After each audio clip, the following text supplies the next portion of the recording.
ونعوذ بالله من شرور أنفسنا ومن سيئات أعمالنا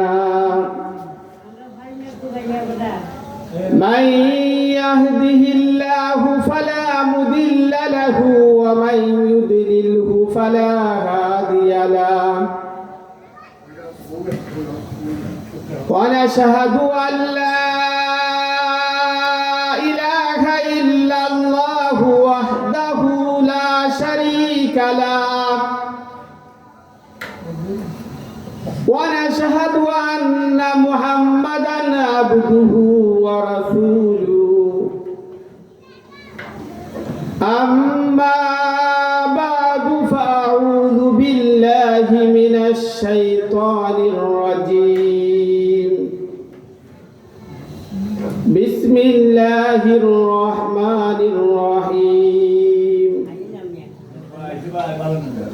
كل نفس ذائقة الموت وإنما توفون أجوركم يوم القيامة فمن زحزح عن النار وأدخل الجنة فقد فاز وما الحياة الدنيا إلا متاع الغرور وقال رسول الله صلى الله عليه وسلم إذا مات الإنسان انقطع عنه عمله إلا من ثلاثة إلا من صدقة جارية أو علم ينتفع به أو ولد صالح يدعو له بارك الله لنا ولكم في القرآن العظيم ونفعنا وإياكم بالآيات والذكر الحكيم اللهم صل على محمد وعلى آل محمد كما صليت على إبراهيم وعلى آل إبراهيم إنك حميد مجيد اللهم بارك على محمد وعلى آل محمد كما باركت على إبراهيم وعلى آل إبراهيم إنك حميد مجيد ঐতিহ্যবাহী ঋষি গ্রামের হারিয়াকুনার আগলাবাড়ির মরহুম হাজী বাবুর আলী সাহেবের ইসালে সব উপলক্ষে আয়োজিত আজকের এই ওয়াজ ও দোয়া মাহফিলের সম্মানিত সভাপতি মুআজ্জাজ মুকাররম উলামায়ে কেরাম, আমার সম্মুখে উপস্থিত ইসলাম দরদি আমার প্রাণপ্রিয় ভাইয়েরা, পর্দার অন্তরালে অবস্থানরত আমার শ্রদ্ধেয় মা ও বোনেরা, মূলত ওয়াজ করবেন আমাদের প্রধান অতিথি, বিশেষ অতিথি। ওনারা ইনশাল্লাহ যথাসময়ে আপনাদের সম্মুখে আসবেন।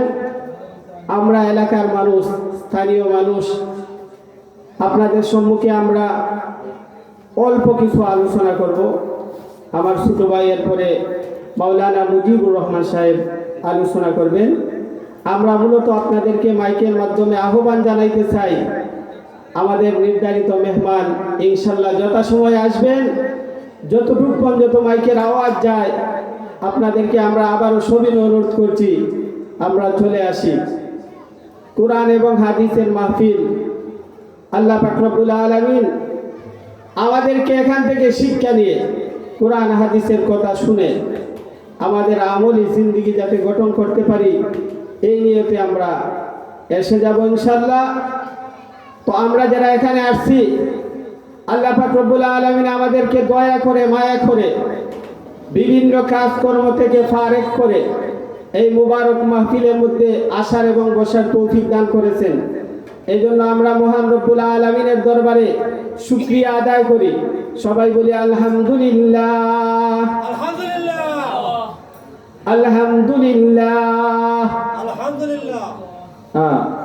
কোনো মানুষ যদি আল্লাহ তাআলা যদি কোনো মানুষকে আল্লাহ তাআলার নিয়ামত দান করেন, আমি যে এখানে কোরআন এবং হাদিস শোনার মতো একটা তৌফিক আল্লাহ পাক রব্বুল আলামিন আপনাকে আমাকে যদি অনুগ্রহটা না করতেন, আমি আসতে পারতাম না। অনেক মানুষ হাসপাতাল আছে, অনেক মানুষ বিভিন্ন পেরেশানির মধ্যে আছে। আল্লাহ পাক রব্বুল আলামিন আপনি আমাকে যেহেতু এমন একটা নিয়ামত দান করেছেন কোরআন এবং হাদিস শোনার মতো, এই জন্য আমরা আলহামদুলিল্লাহ শুকরিয়া আদায় করি। আল্লাহ তাআলা শুকরিয়া আদায় করলে লাভ হবে কি জানেননি? আল্লাহ পাক রব্বুল আলামিন এক আয়াতে বলেন, লাইন শাকারতুম লাযিদান্নাকুম ওয়া লাইন কাফারতুম ইন্না আযাবি লাশাদীদ। আমার কোন বান্দা যদি আমার নিয়ামত পেয়ে আমার শুকরিয়া আদায় করে, আমি আল্লাহ তাআলা আমার ওই নিয়ামতকে আমার বান্দার জন্য আরো বাড়িয়ে দেই। সুবহানাল্লাহ। তো আমি আপনাদের সম্মুখে মহাগ্রন্থ আল কোরআন থেকে সূরা আলে ইমরানের 185 নং একখানা আয়াতে কারিমা তেলাওয়াত করছি। নবী করিম সাল্লাল্লাহু আলাইহি ওয়াসাল্লামের অসংখ্য হাদিস থেকে একখানা হাদিস তেলাওয়াত করেছি। আমার অল্প সময়ের ভিতরে আল্লাহ পাক রব্বুল আলামিন আমাকে যদি তৌফিক দান করেন, এই আয়াত এবং হাদিসকে সামনে রেখে আমি 2-4টা কথা বলার আশা রাখি। ওয়ামা তাওফিক ইল্লা বিল্লাহ। আমার আলোচ্য আয়াতে আল্লাহ পাক রব্বুল আলামিন প্রথমেই বলছেন, কুল্লু নাফসিন যায়িকাতুল মাউত। প্রত্যেক প্রাণীকে মৃত্যুর স্বাদ গ্রহণ করতে হবে। অর্থাৎ যার জন্ম আছে তাকে একদিন মৃত্যুবরণ করতেই হবে। আমি এর বাহিরে নই। এই আয়াতের পরের অংশে ওয়া ইন্নামা তুওয়াফাউনা উজুরাকুম ইয়াউমাল কিয়ামাহ, এই আলোচনা করা হয়েছে যে মৃত্যুর পরে এই মৃত্যুটাই আমার জন্য শেষ না। ওয়া ইন্নামা তুওয়াফাউনা উজুরাকুম ইয়াউমাল কিয়ামাহ, তোমাদেরকে পরিপূর্ণ হিসাব কিয়ামতের দিন বুঝিয়ে দেওয়া হবে। চতুর্থ অংশে আল্লাহ পাক রব্বুল আলামিন বলেন, ফামান যুহজিহা আনিন নার ওয়া উদখিলাল জান্নাতা ফাকাদ ফাজ। আমরা সফল হতে চাই, সফলতার মানদণ্ড কি? এই আয়াতের তৃতীয় অংশে আল্লাহ পাক রব্বুল আলামিন বলেন, সফলতার মানদণ্ড হলো এটা যে নাকি হাসরের দিন, যে নাকি কিয়ামতের দিন নিজেকে জাহান্নামের আগুন থেকে বাঁচাইতে পারলো আর জান্নাতে প্রবেশ করতে পারলো, সেই হইল সফল। এই আয়াতের 4 নম্বর অংশে আল্লাহ পাক রব্বুল আলামিন বলেন, ওয়ামাল হায়াতুদ দুনিয়া ইল্লা মাতাউল গুরুর। এই দুনিয়ার চাকচিক্য, দুনিয়ার আসবাবপত্র, দুনিয়ার গাড়ি বাড়ি নারী যাই দেখো, ওইগুলো আসলে কিছুই না, এগুলা ধোঁকা। মূলত 4টা বিষয় আলোচনা করা হয়েছে। 4টা বিষয় যদি আমি আপনাদের সম্মুখে আলোচনা করি, 4 ঘন্টার দরকার। যতটুকু পারি আমরা ইনশাল্লাহ আলোচনা করব। আমাদের মেহমান আমার ছোট ভাই বসা, তার থেকে আমি সময় চেয়ে নিয়েছি। তো আল্লাহ পাক রব্বুল আলামিন যে বলছেন, কুল্লু নাফসিন যায়িকাতুল মাউত, আমি দাঁড়াই আছি, প্রত্যেককেই মৃত্যুবরণ করতে হবে। কিন্তু আমার মৃত্যু কখন হবে আমরা কেউ জানি না। আবার এমনও মৃত্যু থেকে আমি কেউ পলায়নও করতে পারবি না। এক আয়াতে আল্লাহ পাক রব্বুল আলামিন বলেন, আইনামা তাকুনু ইউদরিকুমুল মাউতু ওয়ালাউ কুনতুম ফি বুরুজিন মুশাইয়াদা। মৃত্যু থেকে যতই পালাও, মৃত্যু তোমাকে ঘিরে ফেলবে, যদিও সুদূর তুমি আকাশ পানে, আইনামা তাকুনু ফি বুরুজিম মুশাইয়াদা, অথবা তুমি সুদৃঢ় লোহার সিন্ধুকে, সুদৃঢ় প্রাচীরে অথবা সুদৃঢ় বাংকারেও যদি অবস্থান করো, এরপরেও তুমি মৃত্যুর হাত থেকে রক্ষা পাবে না। আপনি আমার সামনে মৃত্যু, প্রত্যেকটা মানুষ যদি এই কথা স্মরণ করে আমাকে একদিন মৃত্যুবরণ করতে হবে, তার দ্বারা কোনো অন্যায় কাজ হইতে পারে না, তার দ্বারা কোনো গুনাহের কাজ করা হইতে পারে না। আল্লাহ এবং আল্লাহর রাসূল যে সমস্ত বিধান আনেছেন, এই বিধানের বাইরে কেউ যাইতে পারে না। মৃত্যু থেকে আমরা যেহেতু পলায়ন করতে পারবো না, সুতরাং মৃত্যুর সামানা আমাদেরকে তৈরি করতে হবে। দুনিয়ার শুরু থেকে নিয়ে আজ পর্যন্ত, এমনকি কিয়ামতের আগ পর্যন্ত যারা অতীতে অতিবাহিত হয়ে গেছেন, কেউ মৃত্যুর হাত থেকে রেহাই পায় নাই। আপনি আমিও মৃত্যুর হাত থেকে রেহাই পাবো না। এমনকি কিয়ামত পর্যন্ত যারা আসবে তাদের প্রত্যেককে মৃত্যুবরণ করতে হবে। এক কবি বলেছেন, মৌতু কাসিন কুল্লু নাসিন শারিবু, মৌতু কাসিন কুল্লু নাসিন শারিবু, কবরু বাইতিন কুল্লু নাসিন দাখিলু। यहाँ हम सब मुसाफिर हैं, कब्र आखिर ठिकाना, कोई आगे रुआना है, कोई पीछे रुआना। মৃত্যু থেকে যেহেতু আমরা পলায়ন করতে পারবো না, সুতরাং মৃত্যুর সামানা, পরকালের সামানা আমাদেরকে তৈরি করতে হবে। এক হাদিসে নবী করিম সাল্লাল্লাহু আলাইহি ওয়াসাল্লাম বলেন, আল কাইসু মান দানা নাফসাহু ওয়া আমিলা লিমা বাদাল মাউত। বুদ্ধিমান হলো ওই ব্যক্তি যে নাকি নিজের হিসাব নিজেই করে এবং পরকালের জন্য সে আমল করে, পরকালের সামানা তৈরি করে, সে হইল প্রকৃত বুদ্ধিমান। বুকা খারা জানেননি। ওয়াল কাইসু ওয়াল আজিজু মান নাফসাহু ওয়াত্তাবা হাওয়াহা ওয়া তামান্না আলাল্লাহ। ওই ব্যক্তি হলো বুকা, যে নাকি নিজের নফস যেমনে চায়, নিজের নফস যেভাবে চায় সেইভাবেই চলে এবং আল্লাহর কাছে আশা করে পরকালের মুক্তির, অলিক অবাস্তব আশা করে। হে ভাই, আপনি আমাকে মৃত্যুবরণ করতে হবে। আল্লাহ পাক রব্বুল আলামিন আমাদেরকে, কেন আমরা কোথায় ছিলাম, এক সময় এই পৃথিবীতে ছিলাম না, আল্লাহ তাআলা আমাদেরকে পাঠাইছেন, আবার আমরা এই পৃথিবীতে থাকবো না। আপনি আমার আসার উদ্দেশ্য, আমরা যদি আমাদের আসার উদ্দেশ্য, আল্লাহ পাক রব্বুল আলামিন আমাদেরকে কেন সৃষ্টি করছেন, ওই বিষয়টা যদি আমরা চিন্তা করি, দুনিয়াটাকে আমরা খেল তামাশার পাত্র বানাইতে পারি না। এক আয়াতে আল্লাহ পাক রব্বুল আলামিন বলেন, ওয়া মা খালাকতুল জিন্না ওয়াল ইনসা ইল্লা লিয়াবুদুন।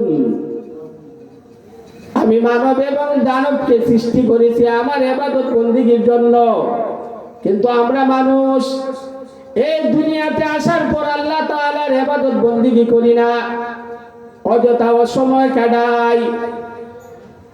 অনেকেই মনে করেন আমি দুনিয়াতে আসলাম, খাইলাম দাইলাম, এরপরে এক সময় মৃত্যুবরণ করব, এখানেই মনে হয় আমার শেষ।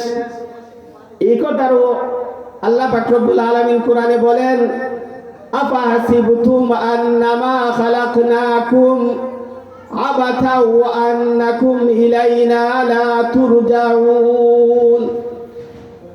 তোমরা কি মনে করছো আমি তোমাদেরকে অনর্থক অকারণে সৃষ্টি করছি? না না, তোমাদেরকে আমি অনর্থক অকারণে সৃষ্টি করি নাই। তোমাদের মৃত্যুর পরে আমার সাথে তোমাকে সাক্ষাৎ করতে হবে। ভাই, মৃত্যু আপনি আমার সামনে। আল্লাযী খালাকাল মাউতা ওয়াল হায়াত লিয়াবলুয়াকুম আইয়ুকুম আহসানু আমালা।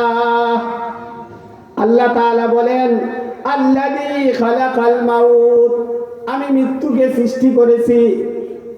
হায়াত এবং মৃত্যু আল্লাহ তাআলার সৃষ্টি, কিন্তু এখানে আল্লাহ পাক রব্বুল আলামিন মৃত্যুর কথা আগে আনছেন মানুষ সেই কথা স্মরণ করায় দেওয়ার জন্য।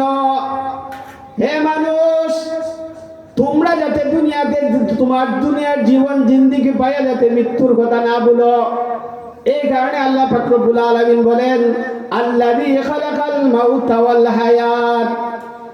তো হায়াত এবং মউত আমি কেন সৃষ্টি করেছি জানোনি? লিয়াবলুয়াকুম আইয়ুকুম আহসানু আমালা, তোমাদের মধ্যে কে উত্তম কাজ করে, এটা পরীক্ষার জন্য। দুনিয়াটা হলো পরীক্ষার স্থান। নবী করিম সাল্লাল্লাহু আলাইহি ওয়াসাল্লাম বলেন, দুনিয়াটা হলো শস্য ক্ষেত্র। এখানে আপনি আমি যা উৎপাদন ফলাবো, এখানে আপনি আমি যা রোপণ করব, তার ফল আমরা আখিরাতে ভোগ করব। তো ভাই, এ আমার আয়াতে কারিমার প্রথম অংশে কুল্লু নাফসিন যায়িকাতুল মাউত, আল্লাহ তাআলা যে বলছেন প্রত্যেক প্রাণীকে মৃত্যুর স্বাদ গ্রহণ করতে হবে। আপনি আমিও মানুষ, আপনি আমি প্রাণী, এই আয়াতের বাইরে নয়, আমাদেরকেও মৃত্যুর স্বাদ গ্রহণ করতে হবে। এরপরে কি হবে? আল্লাহ পাক রব্বুল আলামিন বলেন, ওয়া ইন্নামা তুওয়াফাউনা উজুরাকুম ইয়াউমাল কিয়ামাহ, কিয়ামতের দিন তোমাদেরকে পরিপূর্ণ যাজা দেওয়া হবে। অর্থাৎ কেউ যদি ভালো কাজ করে তার ভালোর ফলাফল সে আখিরাতে পাবে, কেউ যদি মন্দ কাজ করে তারও শাস্তি সে আখিরাতে ভোগ করবে। অন্যত্র আল্লাহ পাক রব্বুল আলামিন বলেন, ফামান ইয়ামাল মিসকালা যাররাতিন খায়রান ইয়ারাহ ওয়া মান ইয়ামাল মিসকালা যাররাতিন শাররান ইয়ারাহ। কিয়ামতের দিন যখন মানুষ হাজির হবে, কেউ যদি জাররা পরিমাণ অণু পরিমাণও ভালো কাজ করে সেটাও সে দেখতে পারবে এবং তার ফল সে ভোগ করবে। কেউ যদি অণু পরিমাণ খারাপ কাজ করে সেটাও সে দেখতে পারবে এবং তার ফল ভোগ করবে। আল্লাহ পাক রব্বুল আলামিন হলেন আহকামুল হাকিমিন, আল্লাহ হলেন বিচারক। আমরা তো দুনিয়ার ক্ষেত্রে দেখি বিচারক। বিচারক কি করে জানেননি? আত্মীয়তার টান টানে স্বজন প্রীতি করে, কিন্তু আল্লাহ পাক রব্বুল আলামিন স্বজন প্রীতি করবেন না। যে যে আমল করছে তার আমল অনুযায়ী তাকে তার প্রাপ্য। ওয়া ইন্নামা তুওয়াফাউনা উজুরাকুম ইয়াউমাল কিয়ামাহ, তার পরিপূর্ণ যাচা দেবেন আল্লাহ পাক রব্বুল আলামিন। হাসরের দিন সাক্ষীও নেবেন। আপনি আমার অঙ্গ প্রত্যঙ্গ সাক্ষী দেবে, আপনি আমার জিহ্বা সাক্ষী দেবে, আপনি আমার পা সাক্ষী দেবে, আপনি আমার হাত সাক্ষী দেবে। আল ইয়াউমা নাখতিমু আলা আফওয়াহিহিম ওয়া তুকাল্লিমুনা আইদিহিম ওয়া তাশহাদু আরজুলুহুম বিমা কানু ইয়াকসিবুন। সেদিন মুখকে বন্ধ করে দেওয়া হবে। মুখ দ্বারা বহু কিছু করছো, মিথ্যারে সত্য, সত্যরে মিথ্যা, একজনের হক নষ্ট করছো, গলাবাজি করছো, ছাপাবাজি করছো। ওই দিন তোমার মুখকে বন্ধ করে দেওয়া হবে। তোমার হাত কথা বলবে, তোমার পা কথা বলবে, তোমার জিহ্বা, তোমার মুখ কথা না বললেও তোমার জিহ্বা কথা বলবে। তো এই দিনকে সামনে রেখে ভাই, আপনি আমাকে স্মরণ করে আপনি আমার জিন্দেগি চালাতে হবে। এরপরে অংশে আল্লাহ পাক রব্বুল আলামিন বলেন, ফামান তুহজিহা আনিন নার ওয়া উদখিলাল জান্নাতা ফাকাদ ফাজ। দুনিয়াতে আমরা সফল হতে চাই, কিন্তু সফলতার মানদণ্ড কেউ জানি না।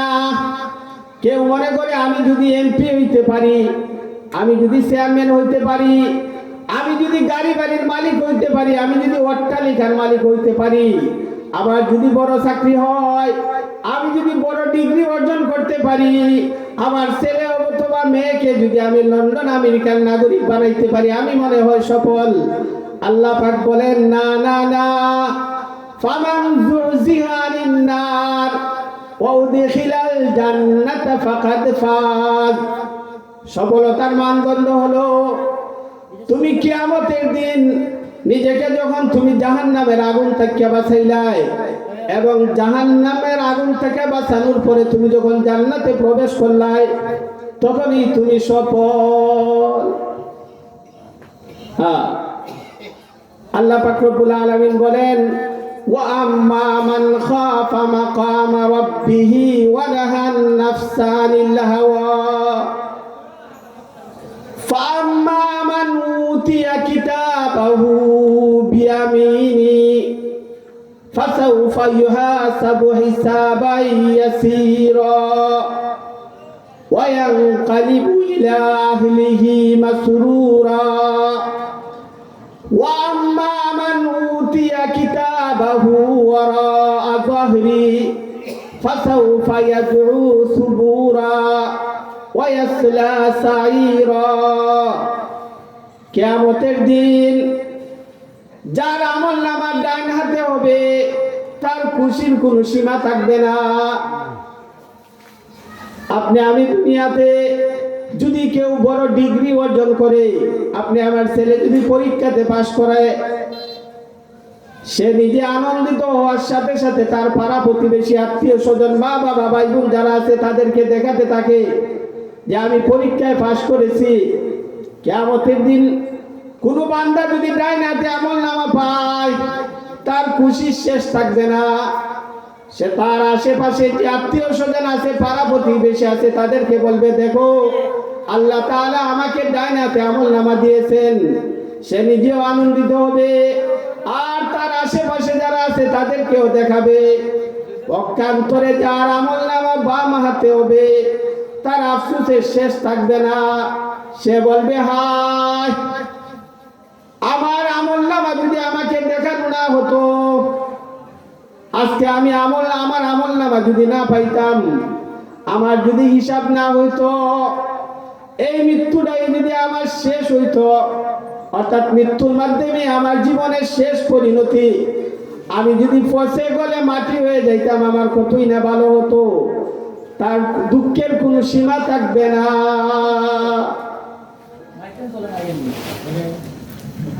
ফামান যুহজিহা আনিন নারি ওয়া উদখিলাল জান্নাতা ফাকাদ ফাজ ওয়া মাল হায়াতুদ দুনিয়া ইল্লা মাতাউল গুরুর।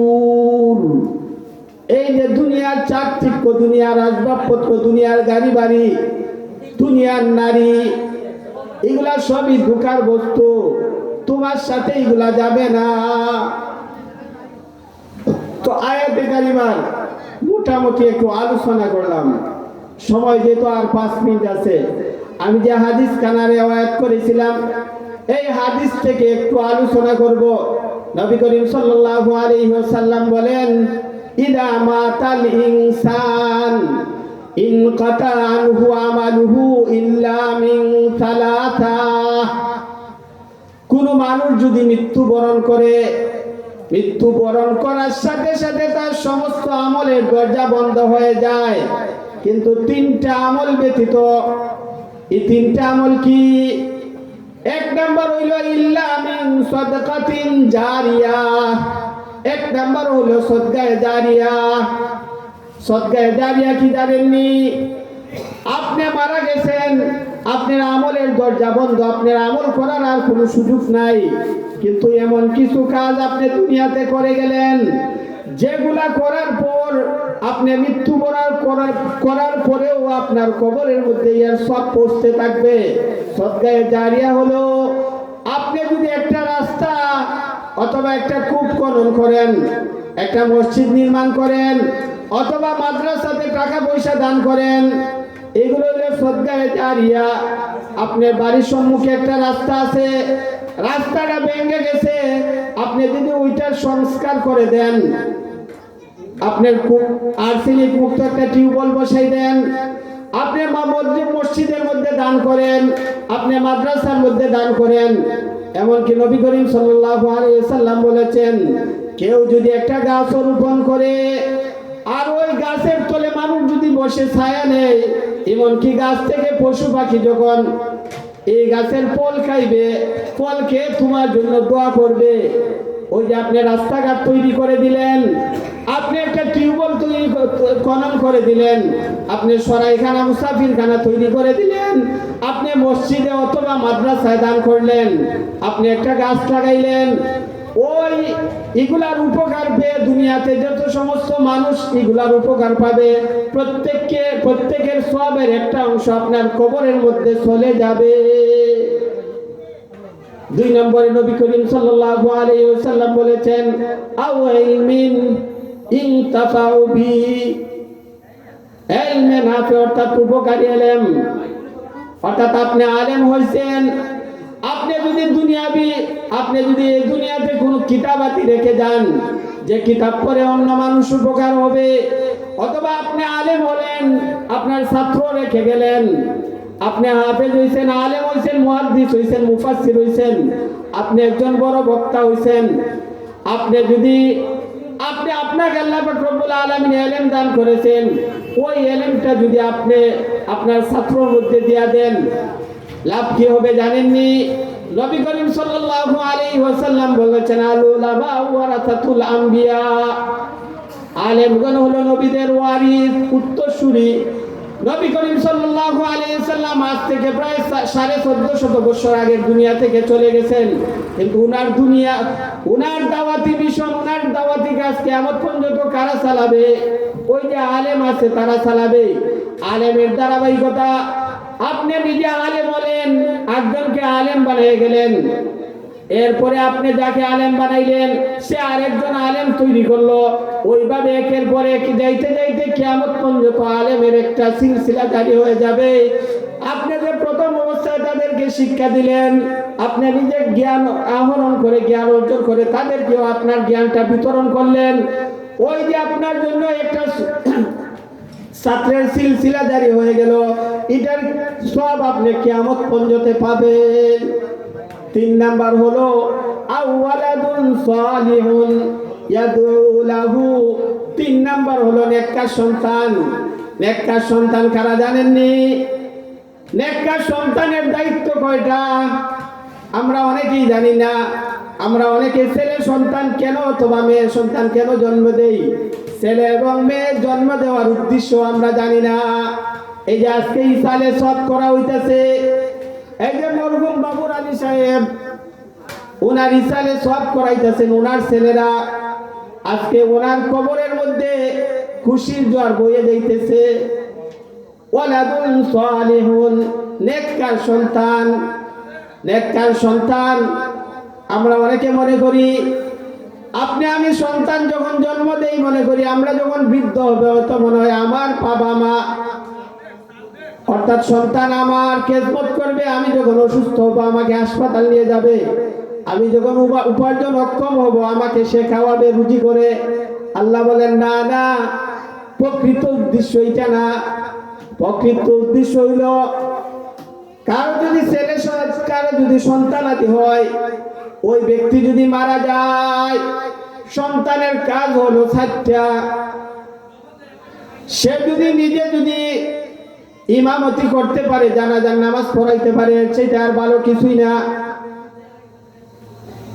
তো অনেকে আছি আমরা মাদ্রাসাতে ছাত্র দিতে চাই না, নিজেও আলেম হই না, কিন্তু আপনি জানেননি কোন সন্তান যদি তার মা বাবার জানাজার নামাজ পড়ায়, আপনি যদি মক্কা মদিনা অথবা বাইতুল মুকাররমের ইমাম সাহেবকে নিয়ে আসেন ইমামতি করার জন্য, আপনার সন্তান যখন আপনার লাশের সামনে দাঁড়াবে, আপনার সমস্ত অবদান সন্তানের মাথার মধ্যে মুহূর্তের মধ্যে এসে যাবে।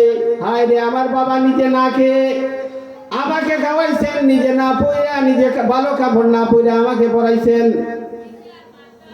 নিজের সমস্ত সুখ জলাঞ্জলি দিয়ে আমাকে সুখী রাখার চেষ্টা করেছেন, আজকে আমার বাবা নাই।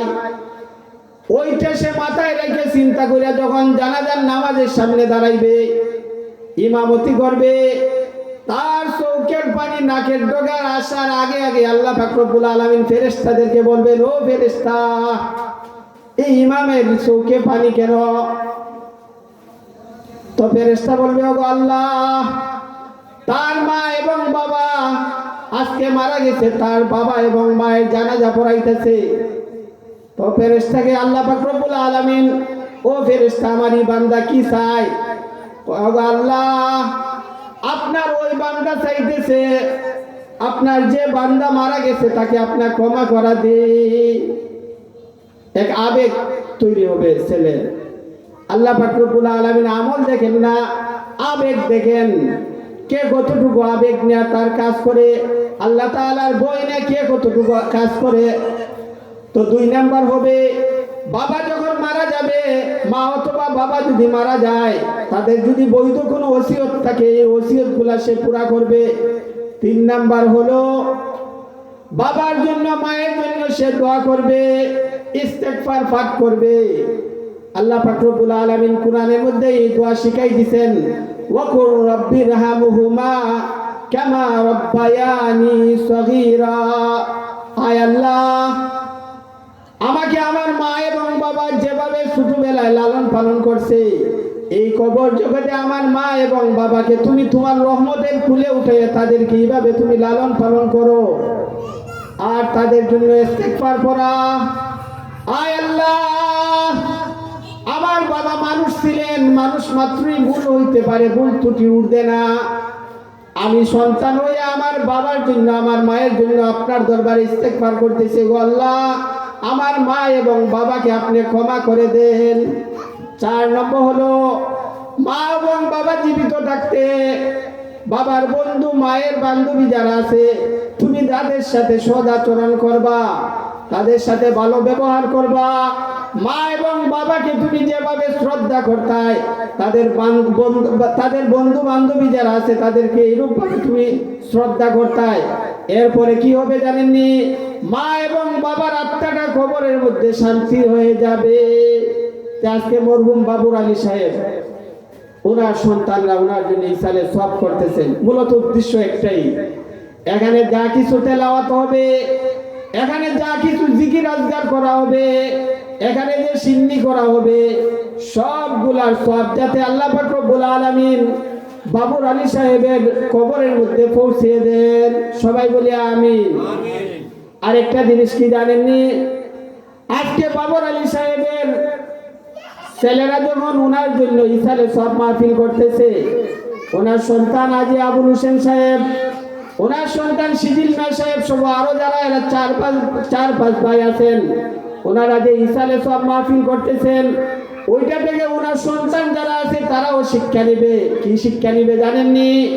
যে আমার বাবা আমার দাদার জন্য দোয়া করাইছেন, সুতরাং আমার বাবাও যখন একদিন মারা যাবে, সন্তানরা এই শিক্ষা নেবে যে আমার বাবা যেহেতু আমার দাদার জন্য দোয়া করাইছেন, আমি সন্তান আমার দায়িত্ব হইল আমি আমার বাবার জন্য দোয়া করাই। তো আল্লাহ তাআলা জানে তাদের কবরকে, তাদের আত্মীয় স্বজন যারা আছে প্রত্যেককে যাতে ক্ষমা করে দেন, আর এই মাহফিলকে যাতে আল্লাহ তাআলা কবুল করেন, এই বলে আমি আমার সংক্ষিপ্ত বক্তৃতা শেষ করলাম। ইনশাআল্লাহ কোনো সময় যদি সময় সুযোগ বেশি হয়, ইনশাআল্লাহ বিস্তারিত আলোচনা করব। ওয়া আখিরু দাওয়ানা আলহামদুলিল্লাহ।